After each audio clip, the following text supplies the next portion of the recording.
नमस्कार दोस्तों, stock market studies में फिर से एक बार आपको स्वागत है।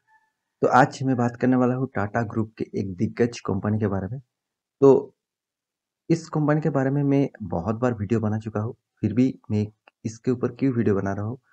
क्योंकि ये जो कंपनी है, फ्यूचर में बहुत ज़बरदस्त परफॉर्मेंस करने वाले हैं। क्योंकि गवर्नमेंट ने जो नया रूल्स लागू किया है, रूल्स मतलब नया जो प्रोजेक्ट लॉन्च करने जा रहे हैं और जो पीएलएस जो स्कीम है, तो उसी के चलते हुए इस कंपनी में बहुत ज़बरदस्त फ़ायदा होने वाला है। उस फ़ायदे के बारे में यहाँ पे डिटेल्स में बताऊँगा और फ्यूचर में इस कंपनी में कितना पोटेंशियल हो सकते हैं, उसके बारे में भी बताऊँगा। तो वीडियो को पूरा देखना और अभी तक मेरे चैनल को सब्सक्राइब नहीं किया तो ज़रूर सब्सक्राइब कर लेना। साथ ही साथ बेल आइकन को प्रेस करके ऑल भी कर देना। क्योंकि आपको daily basis stock market information चाहिए तो इस चैनल में ज़रूर बने रहना। तो चलो देखते हैं आज के स्टॉक के बारे में। तो मैं पहले चार्ट पैटर्न के ऊपर आ चुका हूँ। कंपनी पिछले दिनों में जब कंपनी क्लोज हुआ था फ्राइडे के दिन, तो उस दिन में कंपनी ने करीबन साढ़े 4% का यहाँ पे रिटर्न दे चुके हैं एक दिन में। एक दिन में 4.5% का रिटर्न। इसका जो मेन रीज़न है, उस रीज़न के बारे में भी आपको मैं बताऊँगा, किस लिए 4.5% रिटर्न एक दिन में कंपनी ने दिया है। तो इसका बड़ा एक रीज़न है, उस रीज़न के बारे में यहाँ पे बताने वाला हूँ। तो सबसे पहले मैं कुछ डेटा आपको दिखा देता हूँ, उस डेटा आपको देख लीजिए, कंपनी में कितना पोटेंशियल है फ्यूचर में, उसके डेटा आपको देखना चाहिए। तो सबसे पहले मैं कंपनी का परफॉर्मेंस के ऊपर आ चुका हूँ, कंपनी जिस तरीके से परफॉर्मेंस कर रहा है, उसको एक बार आपको देख लेना चाहिए। यहाँ पे देखिए कंपनी के रेवेन्यू के बारे में बात करूँ, कंपनी 2017 से 2021 तक यहाँ पे परफॉर्मेंस दिया गया है, तो इस परफॉर्मेंस को आपको चेक करना पड़ेगा। 2017 मतलब 2017 सालों में करीबन देखा जाए 10,346 करोड़ का टोटल रेवेन्यू किया था। उसके बाद 2018 में 10,200 मतलब थोड़ा-सा कम हुआ। उसके बाद 2019 में 10,300 उसके बाद 2020 में 10,300 उसके बाद 2021 में थोड़ा-सा कम हुआ 10,100। तो ओवरऑल बात करूँ, कंपनी अभी भी 10,000 में ही अटके पड़े हैं। अभी भी ज़्यादा आगे नहीं जा रहा है और पीछे भी नहीं आ रहा है। तो एक कॉन्स्टेंटली एक परफॉर्मेंस को पकड़ के रखना, वो भी एक बड़ा बात है। देखिए आप बिज़नेस करते हैं तो आप उस बिज़नेस को कैसे चलाते हैं? आपको धीरे-धीरे ग्रोथ हो रहा है कि आप एक जगह पे खड़े हुए हैं कि आपको 1 साल में प्रॉफ़िट और दूसरे साल में लॉस होते हैं। तो इसके ऊपर डिपेंड करके आपका बिज़नेस चलता है। तो सेम स्टॉक में भी मतलब कोई भी कंपनी में इस तरीके से परफॉर्मेंस हो रहा है, मतलब एक flat movement ups and down इस फ्लैट मूवमेंट चल रहा है। इसका मतलब है कभी भी कंपनी आप में जा सकते हैं, क्योंकि कंपनी का जो कॉन्स्टेंटली प्रोजेक्ट के ऊपर काम करते हैं, फ्यूचर में इस कंपनी में जिस तरीके से काम करने वाले हैं, सरकार ने जो अनाउंसमेंट किया है, उसी के चलते सबसे ज़्यादा फायदा इस कंपनी को भी मिलने वाला है। तो पूरा डिटेल्स यहाँ पे देखते जाइए, मैं पूरा डिटेल्स आपको जानकारी दूंगा। तो यहाँ पे नेट प्रॉफिट के बारे में बात करूँ तो कंपनी नेट प्रॉफिट थोड़ा सा कम हुआ है। 2017 के बारे में बात करूँ तो 1000 करोड़ था।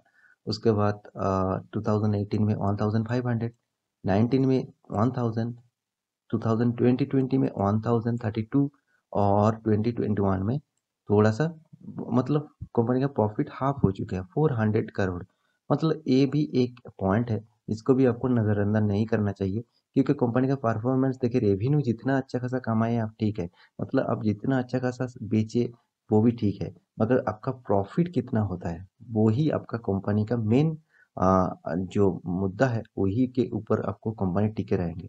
तो कंपनी में रेवेन्यू अच्छा कमा है, फिर भी देखिए प्रॉफिट ग्रोथ मुझे तो डाउन ट्रेंड दिख रहा है। तो देखिए कंपनी लॉस मेकिंग कंपनी नहीं है, फिर भी देखिए प्रॉफिट मेकिंग है। थोड़ा सा प्रॉफिट यहाँ पे कम हुआ है इस सालों में। तो ईपीएस के बारे में बात करूँ, मतलब रिटर्न ऑफ शेयर के बारे में बात करूँ, मतलब अर्निंग पर शेयर के बारे में बात करूँ, तो कंपनी 2020 में तो जबरदस्त यहाँ पे रिटर्न दिया था। 2020 में 275 ईपीएस के हो रहा था, बहुत जबरदस्त। उसके बाद 2021 में तो गिरावट होंगे ही, क्योंकि इसका प्रॉफिट कम हुआ है तो ईपीएस भी कम होंगे। तो साथ ही साथ रिटर्न ऑफ इक्विटी भी देख लीजिए, रिटर्न ऑफ इक्विटी भी थोड़ा सा कम हुआ है। ये सिर्फ के सिर्फ 2% रिटर्न ऑफ इक्विटी है। मैं हमेशा आपको यही बताते आया हूँ कि 15% के ऊपर होना चाहिए। 15 कम से कम 15% के ऊपर। आपको 20% से ऊपर मिल रहा है तो जबरदस्त कंपनी आप मान के चलिए।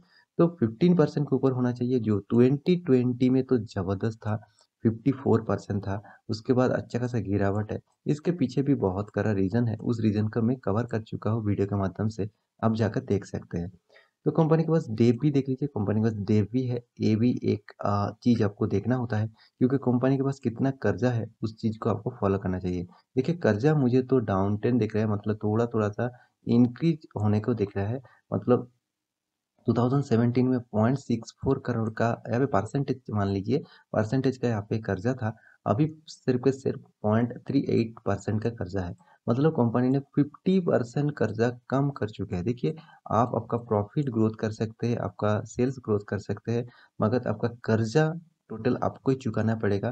तो इसीलिए कर्जा जितना कम होंगे तभी कंपनी अच्छा खासा परफॉर्मेंस करेंगे, क्योंकि कर्जा आपके पास ज़्यादा होंगे तो आप जब कोई ज़्यादा प्रॉफिट भी हो जाए तो आपको पहले कर्जा चुकाना पड़ेगा। तो इसीलिए कर्जा जिस कंपनी में कम है और टोटली डेट फ्री है, उसी कंपनी को आप ज़्यादा इन्वेस्ट करने के लिए सोचना चाहिए।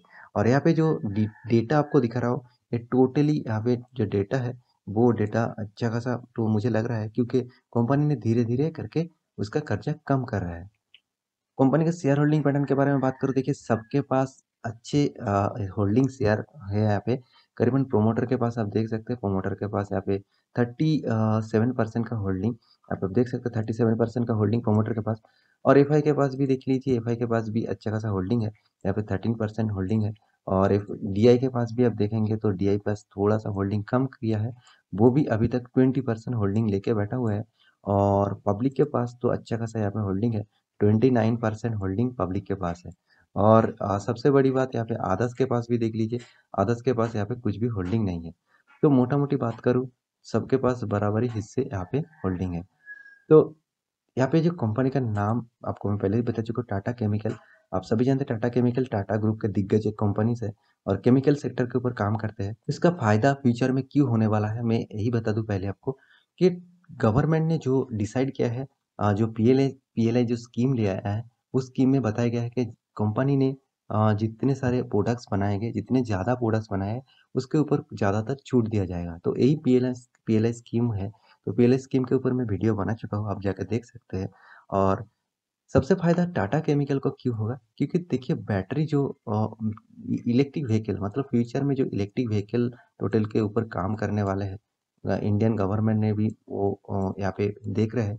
तो इसी के लिए ज़्यादातर केमिकल सेक्टर के ऊपर फ़ायदा होगा, क्योंकि केमिकल और जितने सारे बैटरीज़ कंपनीज़ हैं उसके ऊपर फ़ायदा होगा, क्योंकि इलेक्ट्रिक व्हीकल में ज़्यादातर बैटरीज बनाना पड़ेंगे।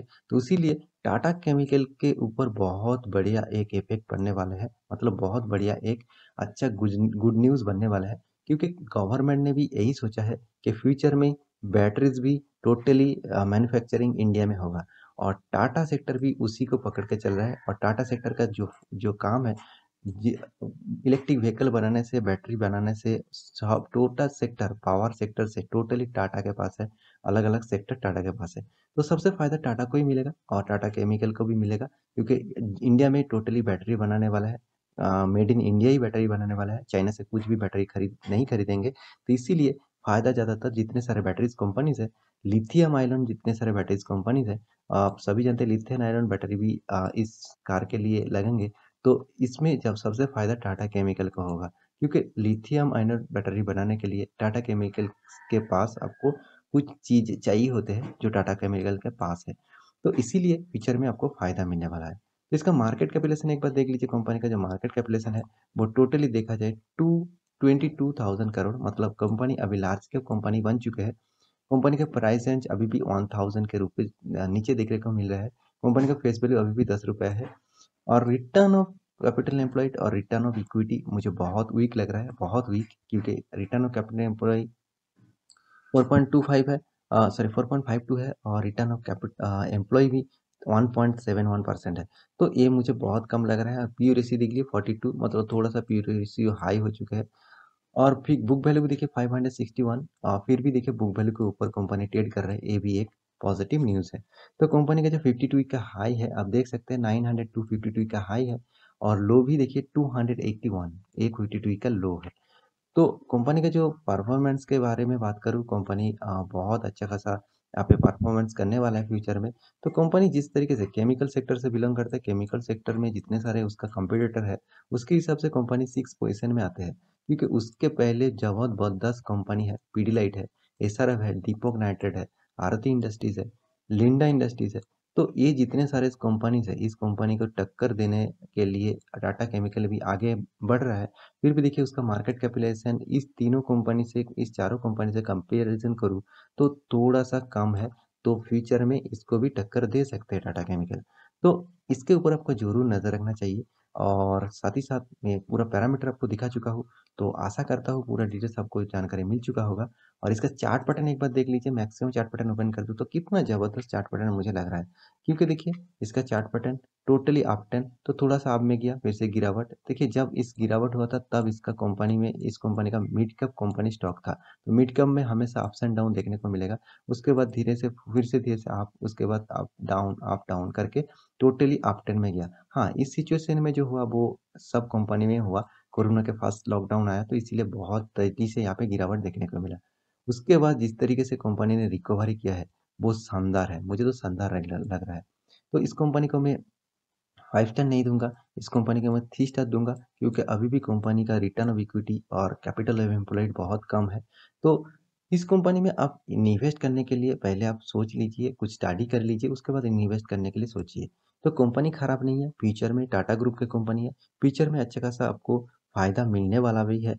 तो इस कंपनी के ऊपर जरूर आपको नजर रखना चाहिए। तो आशा करता हूँ पूरा डिटेल्स आपको जानकारी मिल चुका होगा। तो जल्द से जल्द इस वीडियो को दोस्तों को शेयर भी करिए। और मेरे वीडियो आपको अच्छा लगता है तो प्लीज़ लाइक करिए और सब्सक्राइब भी करिए चैनल को। तो मिलते हैं अगले स्टॉप लेकर, तब तक के लिए अच्छी से रहिए, अपने ख्याल रखिए, बाय बाय।